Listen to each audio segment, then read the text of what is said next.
שלום לכם ולכן. בסרטון הקודם הסברנו מהו טיפול בנזעי חשמל ECT וכיצד הוא יכול להועיל למצבכם הבריאותי, וזאת על מנת להפיג מעט מהחששות שלכם. בסרטון הזה נעבור יחד על כל שלבי הטיפול. חשוב לנו שתגיעו מוכנים. אז נתחיל. במידה ואתם מטופלים במחלקה, לפני הטיפול ימדוד הצוות הסיעודי חום, לחץ דם ודופק. הוא יזכיר לכם לרוקן את שלפוחית השתן ולהסיר תכשיטים, עדשות מגע ושיניים תותבות. במידה ואתם לא מאושפזים ומגיעים לטיפול יום אמבולטורי, חובה עליכם להגיע עם מלווה. ללא ליווי, לא ניתן לבצע את הטיפול, וזאת על מנת שתחזרו הביתה בבטחה. לקראת הטיפול, עליכם להגיע עם תעודה מזהה ולהיות בצום מלא ומוחלט של 6 שעות לפחות לפני תחילת הטיפול. במידה ואתם נוטלים טיפול להסדרת קצב הלב, ליתר לחץ דם, אסמה או COPD, תוכלו לקחת את התרופה עם מעט מים עד שעה לפני הטיפול. כשיגיע זמן הטיפול שלכם, ילווה אתכם הצוות הרפואי לאורך כל התהליך. מטופלים ומטופלות יקרים, את הטיפול מבצעים אנשי צוות מיומנים. מומחה בפסיכיאטריה, מרדים מומחה וצוות סיעודי בוגר הכשרה בבריאות הנפש ובעל ניסיון בטיפול בנזעי חשמל. דעו שאתם בידיים טובות ומקצועיות. בתחילת הטיפול ירכיב לכם הצוות עירוי, ורופא מרדים ייתן לכם חומר הרדמה ומרפא שרירים על מנת שתישנו במהלך הטיפול ולא תרגישו דבר. לצורך שמירה על חלל הפה נשתמש בנשך.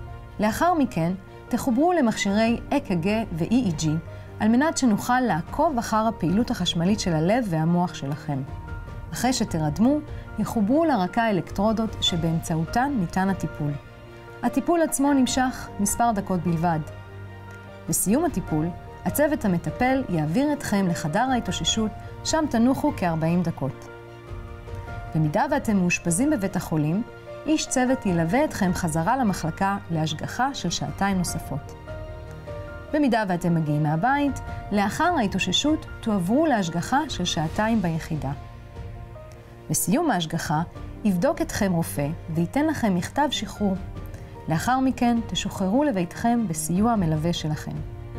סך הכל תשהו ביחידה כ3 שעות. לאחר הטיפול עלולות להופיע מספר תופעות לוואי, רובן קלות וחולפות תוך זמן קצר. כאבי ראש. ניתן להקל על הכאבים באמצעות תרופות משככות כאב. ירידה בריכוז ובזיכרון לטווח קצר. תופעה זו חולפת לאחר סיום הטיפול ולכל היותר לאחר 6 חודשים מסיום סדרת הטיפולים. בלבול.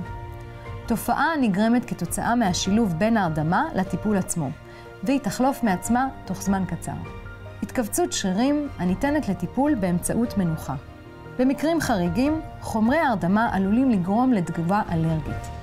אנא שימו לב להופעת פריחה, גרד או קוצר נשימה ופנו מיד לקבלת טיפול רפואי. מטופלים ומטופלות יקרים, חשוב לדווח לצוות על כל שינוי או אי נוחות שאתם מרגישים על מנת שנוכל לסייע לכם. במידה ואתם חשים בתופעת לוואי שלא צוינה, אנא פנו לצוות המטפל או לרופא המשפחה. בריאותכם הפיזית והנפשית חשובה לנו. מקווים שהצלחנו להסביר בצורה מיטבית את מטרות ותהליך הטיפול בנזעי חשמל. אנו מאחלים בריאות שלמה ונמצאים כאן לענות על כל שאלה.